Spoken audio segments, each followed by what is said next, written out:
سانت كاترين، بتشمل سيوة ومرسى مطروح، بتشمل الخارجة، بتشمل مناطق ما بيروحهاش الطيران في الوقت الحالي كتيرة.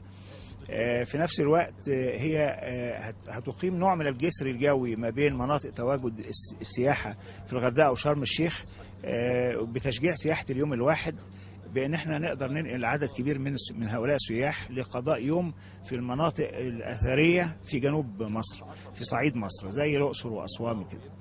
في هذا يعني في ترتيب لهذا الجسر الجوي يعني ان شاء الله. البعض كان عايز يتعرف على يعني رحله زي دي بتكاليف منخفضه، التكلفه ممكن تبقى قد ايه للفرد يا فندم؟ دي الرحله دي ب 175 جنيه ذهاب و175 جنيه عوده. مختلف بالطبع من محافظه لاخرى. طبعا هو اغلى حاجه لغايه اسوان ب 450 جنيه وسيوه ب 450 جنيه. الغردقه وشرم الشيخ في حدود 350 جنيه. يعني اغلى حاجه 450 جنيه. وطياره موحده، يعني كل الطياره بسعر واحد وموحده.